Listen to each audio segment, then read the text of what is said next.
Creepy Vault Files presents The Cursed Ouija Board. It was supposed to be just another Friday night, pizza, movies, and the thrill of a little harmless fun. But that night, we stumbled onto something far darker. Jason, ever the daredevil, had found an old Ouija board in a dusty corner of a thrift shop. The shopkeeper, an ancient man with wild, unblinking eyes, warned him not to take it. This board's got a history. It belonged to a witch. Of course, we laughed it off. The idea of a cursed Ouija board seemed too ridiculous to be true. So we gathered in my living room, the storm outside raging, and lit a few candles to set the mood. The wind howled, shaking the windows, but we were more focused on the board before us, its faded letters and strange symbols calling to us. We placed our hands on the planchette, giggling nervously as Jason asked the first question, "Is anyone here?" At first, nothing happened, and we rolled our eyes at the supposed curse.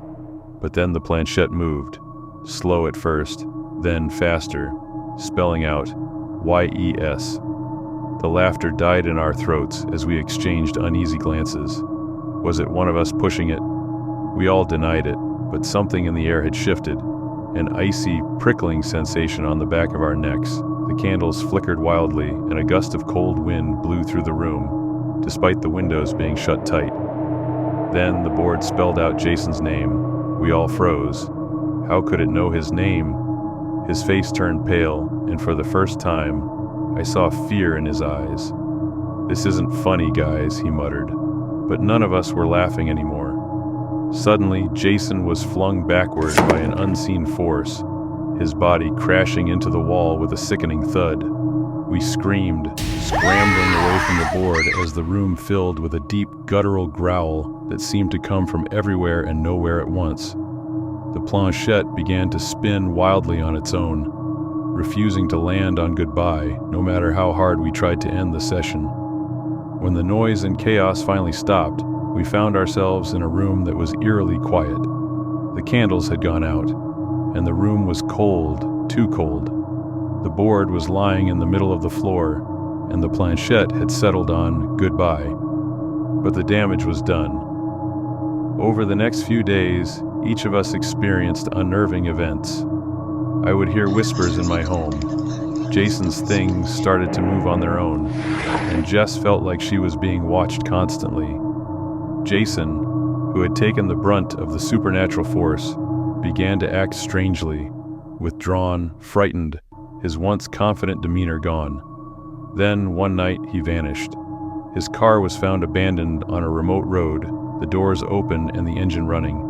We never found him. The rest of us were left with the realization that whatever we had awoken with that board was still lurking. As the days passed, the whispers I once heard only at night began to follow me during the day. Shadows darted in the corners of my vision, and I felt an ever-growing dread that something was watching me, waiting. Jess couldn't take it anymore and moved away, trying to escape whatever was haunting us. But it was too late for me. One night, the whispers became too much to bear.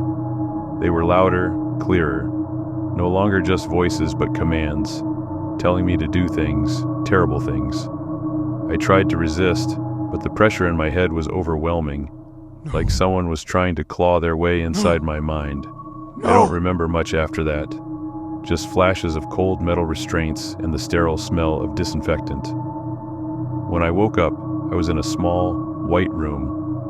The walls were padded, the door locked from the outside. They told me I'd been found wandering the streets, screaming about shadows and voices. They said I was dangerous, that I needed help, but I know the truth. The voices, the shadows, they're real. They're here with me, whispering in the dark corners of my mind, reminding me that the board isn't finished with me yet. And every night, when the wind howls just right, I can still hear the faint, mocking whisper of the planchette moving on its own, as if beckoning me back to where it all began.